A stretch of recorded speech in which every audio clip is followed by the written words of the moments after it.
I sat at the dinner table, smiling politely, while my future in-laws debated how long they should wait before stealing my house, my pension, and my entire life. They thought I was just a naive American soldier, a temporary asset who couldn't understand a word of the French they were using to plot my ruin. But they made one fatal, arrogant mistake. They didn't know I had spent 3 years in NATO intelligence. I heard every single word of their betrayal. In the next hour, you're going to see how I turn the tables on an entire family of professional liars. This isn't just a story of a broken engagement. It's a masterclass in why you should never underestimate the quiet, observant person in the room. If you've ever felt used, deceived, or ignored, this story is your roadmap to reclaiming your power. Stay until the end, because the way this story concludes will change how you view trust forever. This story will teach you the ultimate lesson. True power isn't found in a title or a uniform. It's found in the courage to speak your truth when others least expect it. If you value justice and the strength of the human spirit, please hit the like button. Share this with someone who needs to hear it. And subscribe to our channel so you never miss another story of truth and redemption. The evening at the Potomac Bistro was designed to be a bridge between two worlds. A quiet transition from the disciplined, predictable life of an Army lieutenant colonel to the soft, landscaped comfort of civilian domesticity. I, Elena Vance, had spent 20 years in the shadow of war zones, where the primary currency of survival was situational awareness. My existence had been defined by the cadence of military boots, the stark honesty of morning formations, and the quiet dignity of honoring those who didn't return. At 42, I had found Julian Thorne, a man whose architectural sketches were as balanced and intentional as I hoped our future would be. He was a year my junior, a man who spoke of structural integrity with the same passion he applied to our courtship. For months, I had allowed myself the luxury of believing that my service was a closed chapter, a heavy uniform I could finally hang in the back of my closet, forgotten and gathering dust. The invitation to meet his parents, Richard and Beatrice Thorne, was meant to be the final piece of this new, gentler puzzle. They had flown in from Lyon, France, arriving with an air of aristocratic detachment that made the polished marble of the restaurant floor seem like a stage. From the moment they stepped into the foyer, impeccably dressed and radiating a calculated warmth, I felt the familiar prickle of instinct at the base of my neck. It was the same sensation I had experienced while patrolling hostile sectors abroad, a subtle shift in the air that signaled something was fundamentally misaligned. As we settled into our booth, the atmosphere was thick with the scent of expensive wine and the low hum of muffled conversations. Richard and Beatrice immediately took control of the dialogue, their voices navigating the table with the precision of a surgeon's scalpel. They spoke in French, a language I had mastered during a 3-year NATO deployment that required me to interface with French military officers under the most grueling conditions imaginable. They assumed, with the arrogant certainty of the elite, that the American woman sitting across from them was nothing more than an exotic, somewhat rugged ornament, a soldier whose mind was confined to topography and ballistics. I watched them, my face composed in a polite, receptive mask, while my mind began to categorize their movements. I saw the way Julian glanced at his muzzler for permission before speaking, the way his father signaled to the waiter with a dismissive flick of his hand, and the way they exchanged glances sharp, predatory flashes of communication that excluded me entirely. For an hour, I became a silent observer of my own demise. They discussed me not as a partner, but as a logistical obstacle to be navigated. They spoke of the home Julian and I had purchased, the home into which I had poured the entirety of my savings from 2 decades of service. They dissected my pension, my retirement accounts, and the timeline for our marriage, calculating the precise moment when the house could be legally severed from my name. Their voices were calm, casual, and devastatingly cruel. They treated my life like a piece of property that had been misplaced in the wrong hands, a temporary inconvenience that was nearing its expiration date. I felt my heart rhythm remain steady. a testament to years of training. Even as the walls of the reality I had constructed began to crumble, every memory of our dates, every soft promise whispered in the dark, and every plan we had made for a future in the hills of Virginia was being rewritten in real time as a elaborate, cold-blooded fraud. I was not a woman in love. I was an asset in the process of liquidation. The waiter poured more wine. The candlelight flickered against their smug expressions. And I realized with a chilling clarity that the wedding I was preparing for was not a celebration of unity, but a funeral for my own autonomy. My fork felt heavy in my hand, an instrument of a life I was about to shed. I had spent my career protecting people who didn't know I existed, but tonight, for the first time, I had to decide how to protect the only person who mattered, myself. I didn't reach for my purse to leave, nor did I demand an explanation. I sat perfectly still, allowing them to reveal the entirety of their plan, filing away every detail, every name, and every motive into the vault of my memory. They thought the soldier at the table was just a ghost, an empty vessel, but I was the most dangerous thing in that room. A person who knew exactly who they were when they thought no one was watching. The days following the dinner at the Potomac Bistro were characterized by a clinical, almost mechanical focus. In the military, we called it the after-action review phase, a period where emotion is stripped away to expose the skeleton of the mission. I returned to my home, the space that Julian and his parents had already mentally partitioned, and I walked through the rooms as if I were conducting a forensic sweep. Every piece of furniture, every framed photograph, and every shared memory was now a piece of evidence. I had contacted Michael Reeves, a lawyer whose reputation for ruthless efficiency was legendary in the district. He listened to my account with an intensity that matched my own, his eyes narrowing as I detailed the conversations I had overheard. "Do you have proof?" he had asked, his voice low and devoid of pity. I did not need to answer. I had already begun to construct the architecture of my defense. I spent the next week operating in the shadows of my own life. I discovered that Julian had been siphoning funds from our shared accounts to finance a business that was hemorrhaging money, a sinking ship that he intended to rescue using the proceeds from the sale of my house. I found the forged documents in a locked drawer he thought I never accessed, the signatures so expertly mimicked that they would have fooled anyone without a keen eye for detail. I traced the communication between Julian, his parents, and the woman in Paris, his ex-girlfriend, Camille, who was, by all accounts, the intended beneficiary of our stolen future. The betrayal was so deep and seemed so layered that it felt like a physical weight, yet it served as the fuel for my resolve. I documented everything. I created a ledger of deceit that would be impossible to argue against, a roadmap of their greed that led directly to their doorstep.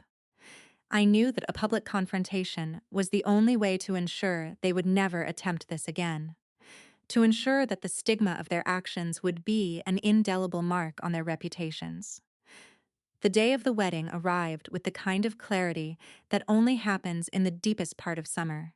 The church was a testament to the life I had almost walked into: white flowers, soft music, and the collective anticipation of a crowd that expected a miracle. I stood in the back, dressed not in silk and lace, but in a structured navy suit that signaled authority and finality. When Julian saw me, his face blanched, the color draining away until he looked like a statue of his former self. His parents, standing at his side, looked at me with a confusion that quickly morphed into a dawning, terrible realization. The congregation fell silent as I walked down the aisle, not with the hesitant steps of a bride, but with the steady, rhythmic pace of a soldier advancing on a target. I reached the front, turned to face the hundreds of guests who had traveled for miles to celebrate a lie, and I began to speak. I didn't raise my voice. I didn't need to. I spoke with the cadence of an officer briefing a command, laying out the timeline of the fraud, the specifics of the forged documents, and the reality of the business debts. I saw the horror on the guests' faces as I revealed the contents of the emails, the cold, calculating messages where Julian and his parents discussed me as if I were a piece of equipment to be traded in for a newer model. When I finished, the silence in the church was heavy. suffocating and absolute.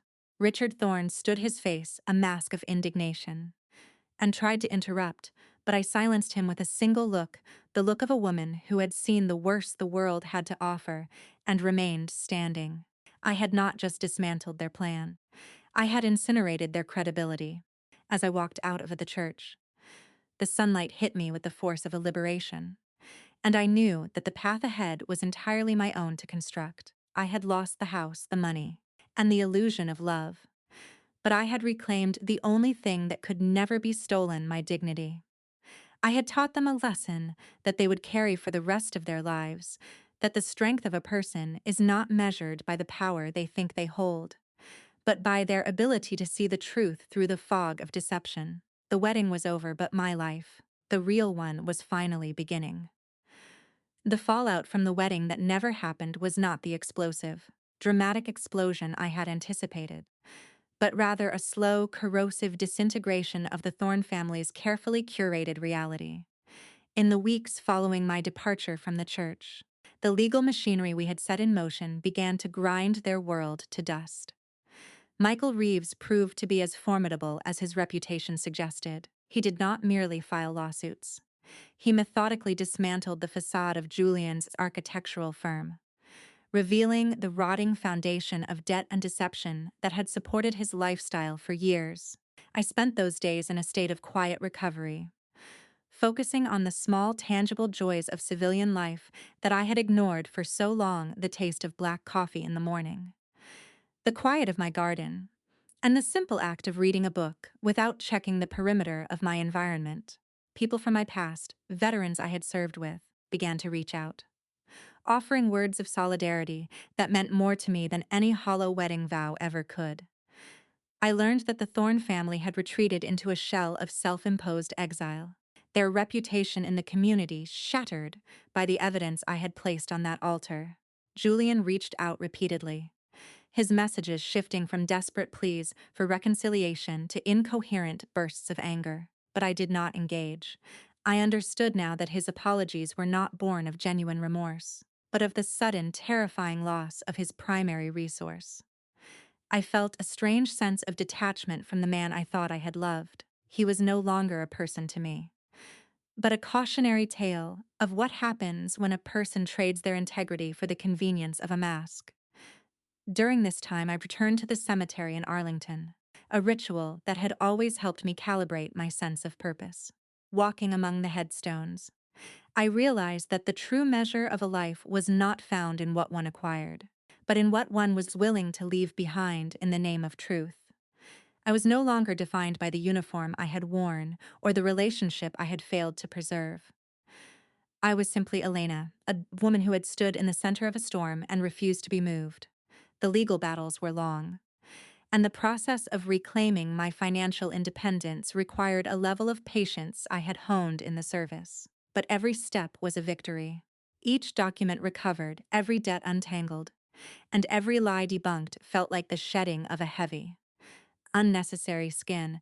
I began to mentor younger women who were transitioning out of the military, sharing the lessons I had learned not just in the field, but in the crucible of my own personal betrayal. I spoke to them about the importance of intellectual sovereignty, the right to define one's own worth independent of external validation. It was during these sessions that I realized the purpose of my suffering. It had given me a voice that was untethered by the expectations of others, a voice that was finally and irrevocably my own. Months after the collapse of the Thorne conspiracy, the world felt vastly different, not because it had changed, but because I found myself in a small, sunlit community center, facilitating a workshop for veterans on rebuilding their identities after service. As I stood before them, I noticed a familiar, international number flash on my phone screen. It was Beatrice Thorne. I hesitated for only a fraction of a second before stepping into the hallway to answer. Her voice, once so sharp and impeccably composed, sounded like dry paper, brittle and worn. "Elena," she started, her accent betraying the exhaustion of a woman who had lost her standing in the world. "I am calling because the silence has become unbearable." I listened, not with the defensive posture of the woman I had been, but with the neutral, observational calm of the intelligence officer I would always be. She spoke of her husband's crumbling business, of Juliana's descent into alcoholism, and of the realization that they had sacrificed their family as soul on the altar of status. She apologized, not for the sake of forgiveness, but because she finally understood the weight of what they had tried to steal. I didn't offer her the absolution she seemed to crave, nor did I lash out with the anger I had long since processed. I simply told her that the truth had a way of correcting the architecture of a life, even when the construction was fundamentally flawed. When I hung up, I felt no lingering bitterness, only a profound sense of closure. The incident had served its purpose in my life.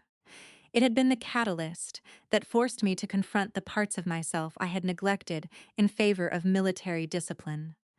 I had learned that the most profound battles are not fought with strategy or tactical advantage, but with the radical honesty required to face one's own vulnerabilities.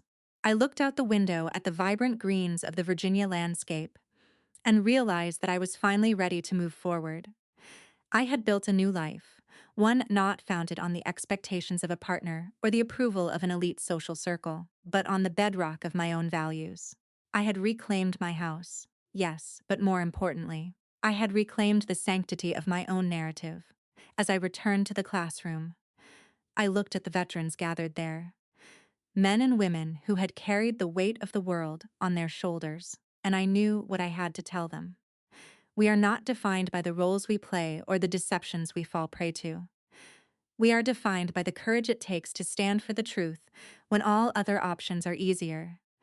My life was no longer a mission to be accomplished, but a story to be lived, and for the first time in 42 years, I was the sole author. I was Elena Vance, and I was free.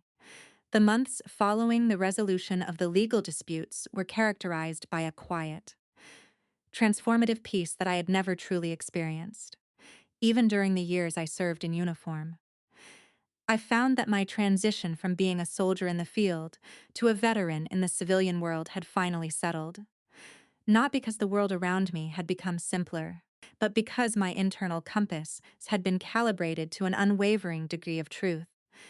I spent my days focusing on the Community Center's mentorship program, where the value of my experience was not measured in mission success or strategic objectives, but in the small, flickering light of hope I saw in the eyes of those who had felt discarded by the system. I noticed that my storytelling had become a powerful tool, not for reliving the trauma of the past, but for illuminating the path forward for others. When I spoke to the young veterans about the importance of discernment, I wasn't just giving them advice. I was offering them a mirror in which they could see their own inherent worth, untainted by the manipulative forces that often target those who have served.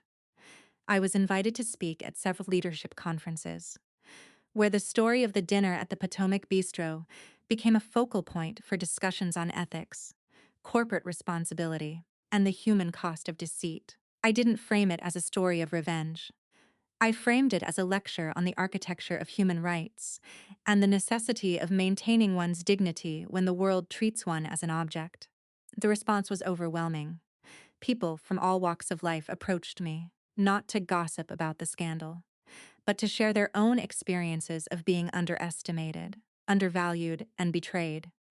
I realized that my narrative had touched a collective nerve, validating the silent struggle of thousands who had been conditioned to believe that their silence was a form of strength, rather than a surrender of their autonomy.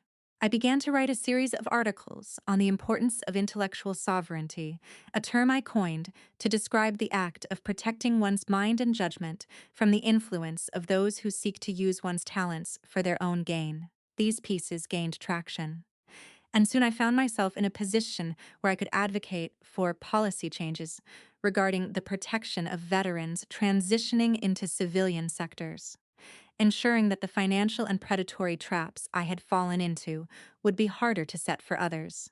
It was a strange and fulfilling arc. The same intelligence training that had once been used for the defense of the nation was now being applied to the defense of individual dignity. I was no longer an asset to be liquidated or a soldier to be deployed. I was a catalyst for a more profound kind of justice. Every interaction, Every article and every mentorship session reinforced the lesson that truth is not just an abstract ideal, but a structural necessity for a life of purpose.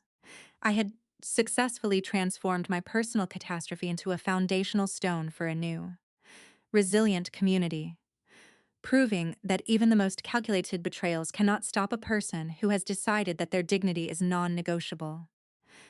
As the 1 year anniversary of the wedding that never occurred approached, I stood on the porch of the home that had once been the primary point of contention in my life. I had eventually sold it, opting for a smaller, more intentional space that didn't hold the echoes of a fraudulent past. But I returned to the neighborhood occasionally to see the changing seasons. The horizon looked different from this vantage point. It was no longer a limited view defined by the constraints of a failing marriage or the predatory goals of the Thorne family. It was vast, unbroken, and filled with the quiet potential of a future I had finally earned the right to design. I had learned to value the silence that I once feared. It was in that silence that I had heard the truth, and it was in that silence that I had built my new foundation. I looked back at the woman I had been a year ago, the lieutenant colonel who thought she had found a partner, only to find a parasite, and I felt a deep, abiding compassion for her. She had been searching for a place to rest, for a home to hold her weariness, and she had been exploited because of that noble, human desire. But I also felt a deep pride in how she had responded. She had not crumbled, she had not compromised, and she had not allowed the bitterness of the betrayal to dictate the trajectory of her soul. I had forged a life that was robust, centered, and profoundly mine. My relationship with my family, which had been strained by the demands of military life, had mended into something resilient and supportive, a reflection of the honesty I now brought to every aspect of my existence. I had found that true companionship was not something one chased or negotiated, but something that revealed itself when one was finally standing in their own truth. I was no longer waiting for validation from an architect who didn't understand the foundations of trust, or parents who didn't understand the weight of service. I was fully present, fully aware, and fully committed to the ongoing work of self-actualization. As I walked back to my car, I saw a young couple walking down the street, holding hands and laughing, and for a fleeting moment, I saw the ghost of the hope I had once had. I didn't feel a sting of loss, but rather a realization that I had arrived at a place where hope was no longer a fragile, external thing that could be stolen. It was an internal, inexhaustible resource. I had survived the attempt to categorize me, to use me, and to discard me, and in doing so, I had become the architect of my own resilience. I reached into my bag, pulled out my notebook, and began to outline my next project, a comprehensive manual for transition. Not just for veterans, but for anyone who had ever felt they were losing their identity to the demands of those who did not have their best interests at heart. I knew that my story would continue to evolve, but the core of it, the unwavering, defiant commitment to the truth, would remain the same. The soldier had understood more than just French. She had understood that when you possess the truth, you possess the only power that can never be silenced, manipulated, or taken away. I turned the ignition, and as the car hummed to life, I felt the familiar, grounding sensation of a mission well defined, not by a commander, but by my own conscience. The horizon was waiting, and for the first time, I was ready to meet it. The work at the community center had evolved into something far beyond my initial expectations, transforming into a vibrant hub of intellectual and emotional reclamation for those who had been marginalized by their own experiences. I found that the lessons I had extracted from the wreckage of the Thorne conspiracy were uniquely suited for those struggling to find their footing in a civilian world that often felt indifferent to the weight of their pasts. My mentorship approach, which I had titled The Architecture of Personal Agency, became a roadmap for others to identify the subtle, predatory markers of those who sought to exploit their vulnerability. I was no longer just a listener. I was an active strategist for their recovery, helping them to map out their own boundaries with the same precision I had once used to map out terrain. One afternoon, a young intelligence officer named Sarah, who reminded me so vividly of the woman I used to be, came to me in tears. Speaking of a supervisor who was systematically undermining her career prospects to cover his own professional failures, I sat with her for hours, not by offering platitudes about hope, but by detailing the legal and bureaucratic mechanisms by which one can protect oneself from institutional gaslighting. We built a dossier, we contacted the appropriate ombudsman, and we drafted a rebuttal that dismantled his narrative with cold, irrefutable evidence, watching her reclaim her narrative. Seeing the way her posture straightened as she realized she had the power to protect her own career was a moment of profound resonance for me. It confirmed that the greatest service I could provide was not the act of shielding others, but the act of teaching them how to shield themselves. I began to realize that the betrayal I had suffered at the hands of Julian and his parents had been a form of radical education. Had I never been forced to see the ugly machinery of manipulation up close, I would have continued to navigate the world with a naive belief in the goodness of others. Now I possessed a specialized lens. I could see the cracks in a person's character long before they were wide enough to fall through. My writing gained even more depth, moving from personal reflection to a broader critique of how society conditions individuals to relinquish their power in the name of civility or romance. I challenged my readers to question the narratives they were being sold, to identify the French conversation moments in their own lives, those instances where someone assumes you are ignorant of their intentions and speaks their truth in your presence, thinking you are deaf. I encouraged them to become collectors of these truths, to store them in the vault of their own minds, and to choose the timing of their reveal with the care of a tactical operation. I was creating a legacy that was no longer dependent on any institution, but on the empowerment of the individual. I became a frequent guest on podcasts and a speaker at seminars focused on corporate ethics and human rights, always emphasizing that the defense of one's own truth is the first step toward the defense of the truth itself. The transition from being a victim of a sophisticated fraud to a teacher of intellectual sovereignty was complete.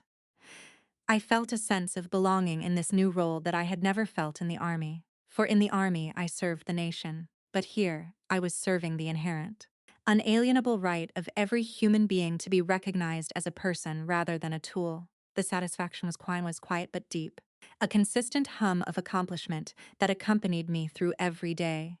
My life was no longer a series of orders to be followed or missions to be endured. It was a deliberate, continuous act of creation. Every person I helped, every lie I helped unmask, and every boundary I helped establish was a brick in the building of a more honest world. I was no longer Elena the soldier. I was Elena the architect of truth. And in that realization, I finally understood that the betrayal at the Potomac Bistro had been the most significant promotion of my entire life. As I entered the second year of my new life, the clarity of my purpose became as sharp as a diamond, cutting through the residual anxieties that often accompany a significant life transition. I decided to formalize my teachings into a manuscript, a comprehensive guide to what I called the architecture of sovereignty, a philosophy that bridged the gap between military discipline and civilian well-being. Writing the book was a cathartic experience, requiring me to revisit the most painful aspects of the past with a detached, analytical gaze. I documented the specific psychological triggers that Julian had utilized: the calculated isolation, the strategic validation, and the gradual erosion of my self-trust, and provided actionable countermeasures for each. I wanted this book to be a lighthouse for anyone who felt they were losing their center in the middle of a manipulative storm. It was not a book of cynicism, but a book of profound realism, designed to help people cultivate the strength to hold their truth in the face of immense pressure. The process of writing also allowed me to finally reconcile with the younger version of myself, who had entered that marriage with such genuine, uncorrupted hope.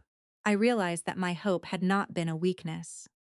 It had been a strength, and the fact that it had been exploited did not make it any less valuable. I had protected my capacity to love and to trust, even after they had been wounded. And that was perhaps the greatest victory of all. As the manuscript neared completion, I found that my desire for external recognition had completely evaporated. I didn't need the validation of a bestseller list or the approval of the people who had once underestimated me. I only needed to know that the words I had committed to the page might serve as a lifeline for someone currently sitting at their own version of that dinner table. The quietude of my life was a testament to the fact that I had finally achieved an equilibrium that no external force could disturb.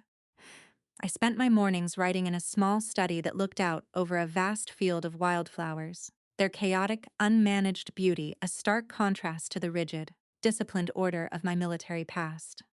I embraced this duality: the soldier who could organize a defense, and the civilian who could appreciate the beauty of an unorganized field.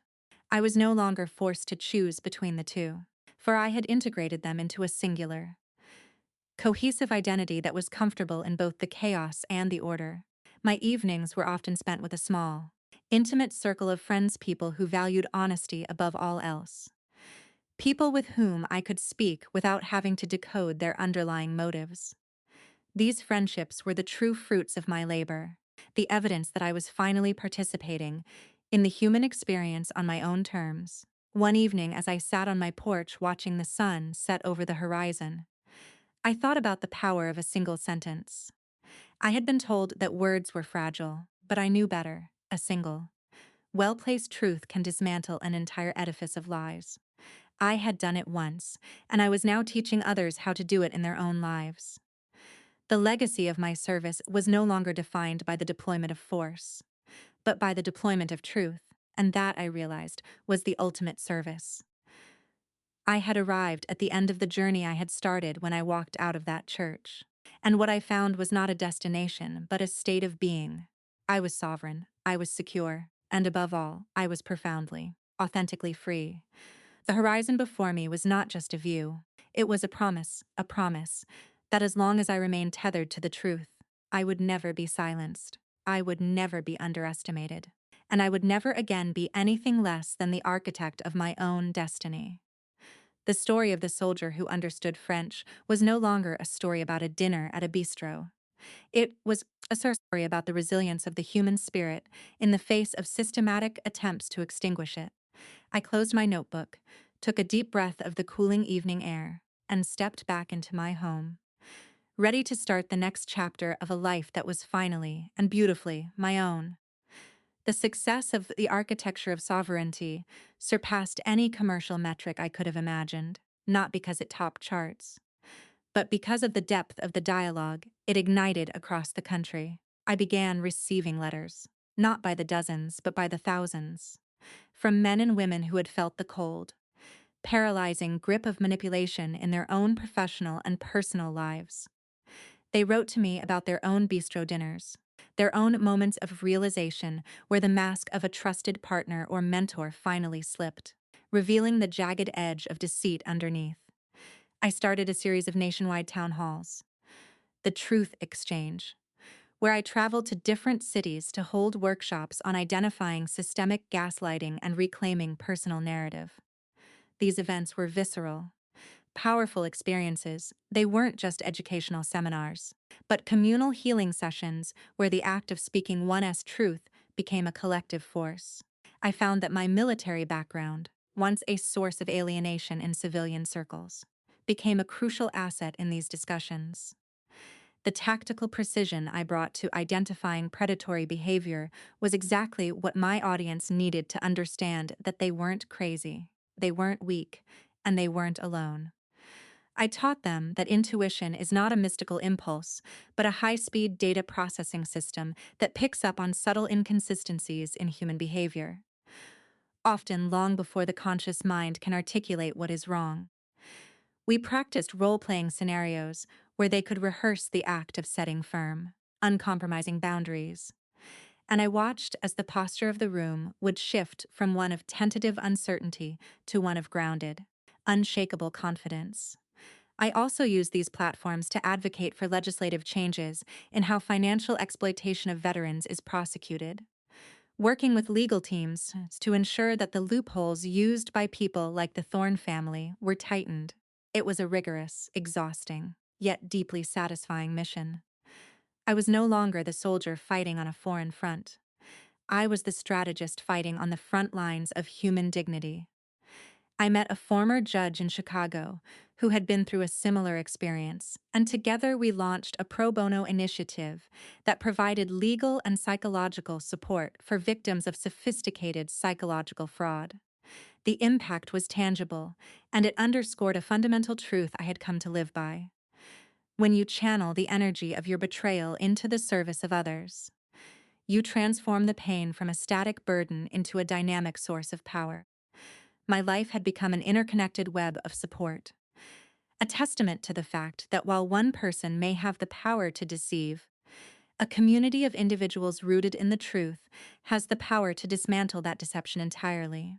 I felt a sense of expansion in my soul, a realization that my identity was no longer confined to my past, but was constantly being defined by the impact I was having on the lives of others. The name Elena Vance was becoming synonymous with the reclamation of self, and that was a legacy I was proud to carry. I knew that the work would never truly be finished, for the human capacity for manipulation is as persistent as the human capacity for growth. But I also knew that I was no longer fighting the battle alone. I had become a beacon, a reference point for those navigating the same dark waters I had once crossed, and that knowledge was the most stable foundation I had ever known. Standing on the threshold of my third year since that fateful evening at the Potomac Bistro, I reflected on how drastically the architecture of my existence had been altered. The Thorne family, once a looming, monolithic presence in my life, had faded into the background of a cautionary memory, a relic of a time when I had allowed others to determine the value of my service and the direction of my future. I no longer measured my life by the milestones of a traditional relationship or the expectations of social status. I measured it by the consistency of my internal peace and the clarity of my moral compass. I had reached a state of being where the truth was not just a defensive weapon, but a fundamental way of existing in the world. Every decision I made was filtered through the lens of radical honesty, ensuring that I never again outsourced my judgment to those who did not have my best interests at heart. My home was a sanctuary of my own design, filled with the warmth of genuine connections and the quietude that only comes when you are no longer hiding from yourself. I had finally learned that true sovereignty is not the ability to control the outcomes of external events, but the ability to maintain one's integrity regardless of them. I spent my days in a rhythm that felt entirely organic, a blend of writing, mentoring, and simply observing the world with a heart that had been broken, repaired, and ultimately strengthened by the experience. I was currently working on a new project, a digital archive that would serve as a public resource for verifying the credentials and histories of those who occupy positions of power in our communities. A tool designed to prevent the kind of fraudulent histories that Julian Thorne had relied upon. It was a monumental task, but it was one I felt uniquely prepared to lead. As the sun began to dip below the horizon, casting a long amber glow across my study, I allowed myself to fully appreciate the trajectory of my life. I had walked through fire, and rather than letting it consume me, I had let it burn away the impurities of a life lived for others. I was Elena Vance, a woman who had once been a soldier, but was now a steward of the truth. And I was exactly where I was meant to be. I knew that the horizon before me held both challenges and joys, but for the first time in my life, I was not looking for a place to hide. I was looking for the next opportunity to serve, the next truth to be illuminated, and the next person to be encouraged to stand tall in their own sovereign light. The story of the soldier who understood French had reached its conclusion, but the legacy of that moment, the moment I chose to speak my truth, instead of accepting a lie, was only just beginning to be felt. I reached for my coffee, took a calm, steady breath, and turned the page, ready to begin the next chapter of a life that was finally and beautifully mine. As we close this chapter, I want to leave you with a deeper reflection on what we've witnessed today. Betrayal is never just an external event. it as a mirror. When people like the thorns enter your life, they often project their own lack of worth onto you. They treat you like a utility, an object meant to fix their debts or satisfy their status-obsessed dreams because they lack the capacity to see a human being for who they truly are. The lesson here is simple, yet incredibly difficult to master. Never let someone else define your value. When I stood in that church, I wasn't just exposing a fraud. I was reclaiming my own identity from the box they had tried to shove me into. Many of you are sitting in situations where you feel the floor shifting beneath your feet, where you suspect you're being lied to, but you're afraid to speak because you don't want to cause a scene. My experience taught me that causing a scene is sometimes the only way to preserve your soul. True healing does come from revenge.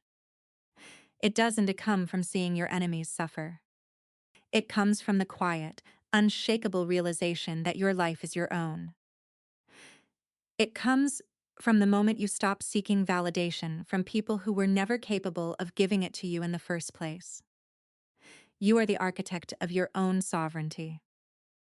You are the only one who can grant yourself permission to walk away, to start over, and to build a life based on radical, uncompromising honesty. Remember, someone who is comfortable lying to you will never be comfortable being honest with you. Protect your peace, trust your intuition, and never apologize for having the intelligence to see the truth. Thank you for walking through this journey with me today. This content was researched, structured, and edited by our team by hand to bring you meaning and life lessons.